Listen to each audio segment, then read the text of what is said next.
et des jours de Noé, où les hommes ne se doutaient absolument de rien. Il ne s'agit pas d'un appel à être effrayé, mais il s'agit pour nous d'être éveillés. Le temps de l'Avent est justement ce temps où nous prenons conscience de la présence de Dieu qui vient dans notre vie.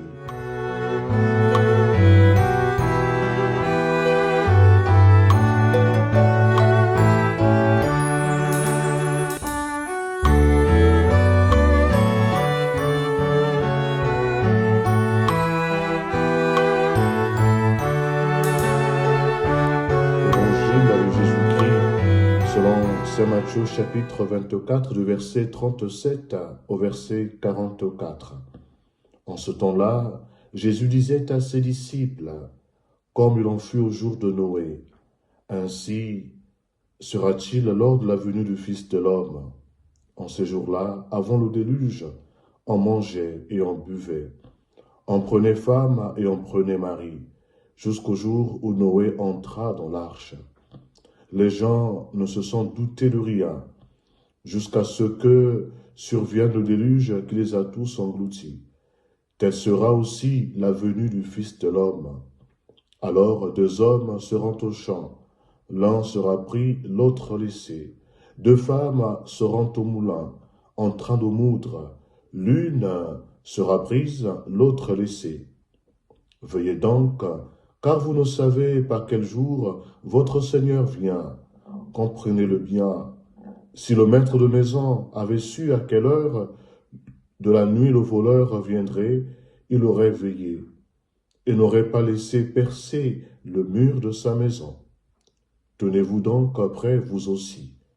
C'est à l'heure où vous n'y penserez pas que le Fils de l'homme viendra. Acclamons la parole de Dieu. Louange à toi, Seigneur.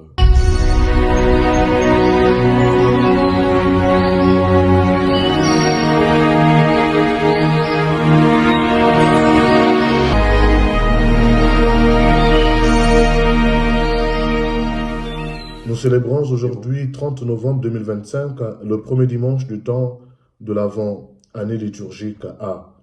Avec ce premier dimanche du temps de l'Avent, l'Église invite ses fils et ses filles à entrer dans un temps de veille, un temps de conversion, mais aussi un temps d'espérance.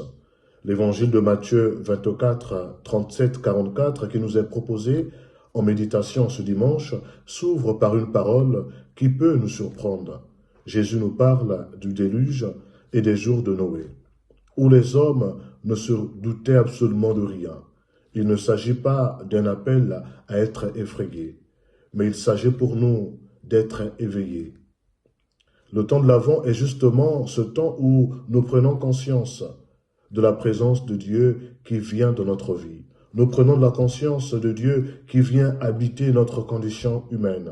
Nous prenons conscience de la présence de Dieu qui vient se faire un de nous. Et comme nous le savons, le chrétien est quelqu'un qui veille parce qu'il sait que le Seigneur est proche, qu'il marche avec nous, mais qu'il vient aussi dans la gloire. Et le temps de l'Avent est un temps qui unit ces 2 dimensions, la proximité avec le Seigneur et l'attente. Jésus dans l'Évangile insiste sur la vigilance.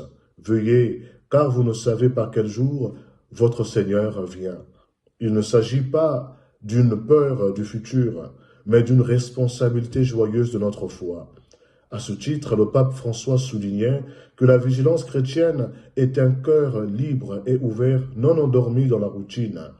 L'Avent nous libère de l'habitude qui banalise tout. Il nous réveille pour reconnaître les signes de Dieu déjà présents en chacun de nous et dans notre monde. Là où beaucoup voient seulement le quotidien, nous chrétiens, nous discernons les germes du royaume, comme Noé a discerné l'appel de Dieu au milieu de notre monde indifférent. Cette vigilance prend la forme d'une conversion concrète. Jésus, dans l'Évangile, décrit ces scènes ordinaires, travailler, moudre le grain, être en famille. C'est dans ces réalités simples que se joue notre disponibilité au Seigneur. Benoît XVI rappelait « Dieu entre dans notre vie de façon humble et silencieuse ». C'est dans l'ordinaire de notre vie quotidienne que Dieu se fait présent. Et le temps de l'Avent n'est donc pas un temps de fuite du monde, mais un temps pour en habiter chaque instant de notre vie quotidienne, avec un cœur attentif, réconcilié et tourné vers Dieu. Le maître de maison qui veille pour ne pas se laisser surprendre par le voleur nous enseigne que la foi n'est jamais passive. Notre foi chrétienne, elle n'est pas passive, mais au contraire, notre foi est active. Dans le temps de l'Avent, le dynamisme que nous sommes appelés à montrer plus est un dynamisme spirituel. Il nous pousse à raviver l'espérance qui est en nous, à renouveler notre charité, à ouvrir nos yeux à ceux qui attendent un signe d'amour de notre pape. Et à ce titre, le pape François aimait répéter que Dieu vient toujours et souvent à travers nos frères et sœurs que nous rencontrons chaque jour. Veuillez, c'est donc aussi pour nous se tourner vers les autres, reconnaître en eux la venue du Christ. Un chrétien vigilant est un chrétien qui sert. Un chrétien vigilant est un chrétien qui pardonne. Un chrétien vigilant est un chrétien qui console, qui apporte la joie et aussi qui apporte l'espérance. Frères et sœurs, dans ce temps de l'Avent, chacun de nous est appelé à faire un petit bilan personnel. Est-ce que ce temps de l'Avent, je veux le vivre comme d'autres temps? Mais nous sommes appelés à l'attente, à la vigilance, à attendre cette venue de notre Seigneur Jésus-Christ. Non comme ceux des jours de Noé qui ne voyaient rien venir, mais comme des disciples qui savent que Dieu s'approche et nous appelle à la joie et à l'espérance. L'Avent ouvre devant nous un double horizon, la mémoire de la naissance du Christ à Noël et l'attente de son retour glorieux. Le chrétien vit entre ces deux venues, soutenu toujours par l'espérance. La grâce que nous pouvons demander en ce premier dimanche du temps de l'Avent, d'une vigilance aimante, humble et persévérante.